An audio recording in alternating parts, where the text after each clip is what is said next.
j'espère que vous allez bien. On se retrouve pour une autre vidéo. J'espère que vous aimez bien le fait que je fasse 3 vidéos par semaine maintenant. Ça vous fait 3 fois plus de contenu que d'habitude. En tout cas, j'ai l'impression que ça vous plaît et moi ça me convient aussi parce que c'est la limite entre faire une vidéo tous les jours et faire une vidéo toutes les semaines. Donc c'est le rythme raisonnable pour moi. Si vous êtes nouveau sur cette chaîne, n'oubliez pas de vous abonner non seulement à ma chaîne mais à ma liste de diffusion aussi. Je vous envoie des mails inspirants toutes les semaines pour vous aider à dessiner votre meilleure vie. Aujourd'hui, je vous parle de comment être soi-même. Vous savez que je vous ai défini cette année 2018 comme une année autour du thème de l'identité, en tout cas pour moi.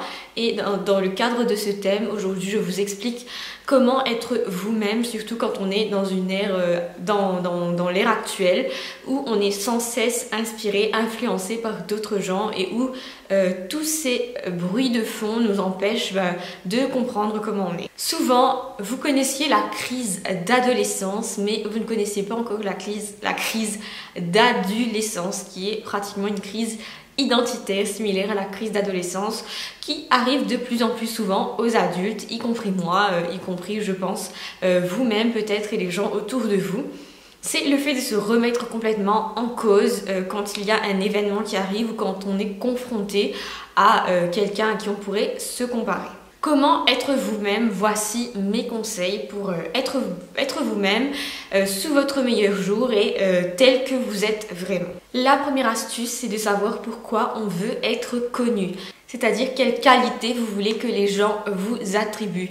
Et attention, plus ces qualités iront à l'opposé de votre vraie personnalité, plus vous aurez du mal à être content de qui vous êtes et de la vie que vous menez et de l'image que vous renvoyez. Par exemple, je ne ferai jamais semblant d'avoir un tempérament de faux-folle ou... Même si ça peut m'arriver, ce n'est pas mon trait de caractère principal, même si c'est un trait de caractère qui est vachement vendeur et qui est plus, je sais pas, plus promu. On va dire que quelqu'un qui est plus calme, plus posé. Or, je suis vraiment quelqu'un qui est plutôt calme et aussi plutôt introverti. Savoir en fait qui on est permet de faire les bons choix, c'est-à-dire choisir les meilleures choses pour nous, qui nous plaisent et qui nous conviennent. Être fidèle à sa personnalité, ça s'améliore avec l'âge. Et aussi ce que je trouve dommage, c'est que justement les médias et puis tout ce qu'on voit sur Instagram, sur les réseaux sociaux promeuvent une image qui est souvent opposée, l'opposé de ce qu'on est. Ça nous donne l'impression de ne pas avoir ce qu'il faut, en gros de ne pas avoir le bon caractère. Deuxièmement, on a du mal aussi à définir nos valeurs. Or, c'est une étape clé. Définir ses valeurs, c'est une façon de dire voilà quelles sont mes priorités et mes objectifs. Donc c'est clairement une façon d'afficher sa personnalité, ses valeurs et qui on est, même si des fois à tort les gens peuvent nous décrire, peuvent nous critiquer pour des choses qu'on n'aime pas. Et souvent on a du mal à se dire que ce sont des choses triviales, les petits choix triviaux qui vont définir qui on est et choisir d'être soi-même. C'est choisir de s'imposer dans ces petits choix. C'est aussi très facile de perdre la notion de qui on est quand on est influencé par des gens qu'on voit souvent, voire très souvent, voire au quotidien, notamment les collègues et les amis. Donc on a toujours peur, on a toujours un peu peur d'être exclu d'un groupe et de ne pas être intégré dans les activités. Or, il faut savoir faire la part des choses, c'est-à-dire se distancer quand quelque chose ne nous convient pas ou ne nous plaît pas. C'est toujours sain en fait de prendre du recul de temps en temps, même quand les gens avec qui on est ont visiblement aucun problème. Il ne faut pas oublier qu'on doit avant tout aimer qui on est et apprécier qui on est et être satisfait de nos choix personnels. Si vous n'êtes pas encore à ce stade-là, l'important c'est de vous poser la question, qu'est-ce qui ne tourne pas rond? Est-ce que c'est vous qui avez une insatisfaction personnelle malgré le fait que les gens autour de vous vous encouragent, ou est-ce que c'est votre environnement qui vous conditionne à ne pas vous aimer? Et dans chacun des cas, faire le bon choix de soit changer d'environnement, changer d'amis, soit changer de cercle d'amis, ou sinon de reprogrammer la façon dont vous pensez pour que vous puissiez aller lire plus, aller vous informer plus sur comment surmonter en fait le fait que vous ne vous appréciez pas en tant que tel, et peut-être qu'il y a des petits changements que vous pouvez faire pour changer un tout petit peu qui vous êtes et adopter de nouvelles habitudes. 2 problèmes que j'ai rencontrés et je vais finir là-dessus.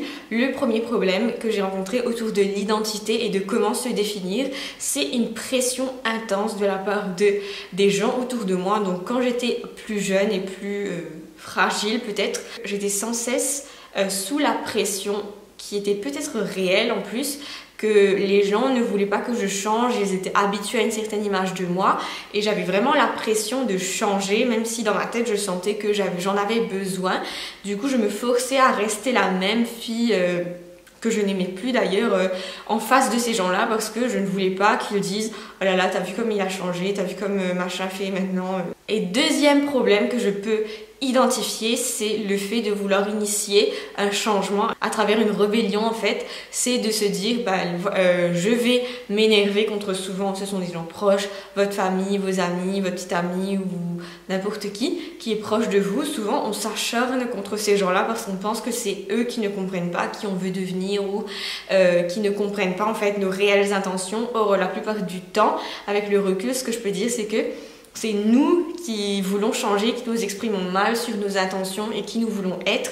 Et c'est par frustration en fait qu'on s'acharne souvent sur les gens qui nous aiment le plus. C'était ma vidéo sur comment être soi-même. Si vous avez aimé, je pense que vous allez aimer les différentes suggestions de vidéos que je vous mets sur cet écran à l'instant même. Je vous invite à aller les voir. Si vous n'êtes pas encore abonné à la chaîne, n'oubliez pas de vous abonner et de vous abonner aussi à ma liste de diffusion parce que je vous écris toutes les semaines. On se retrouve très vite pour une nouvelle vidéo. Je vous dis prenez soin de vous et à très bientôt.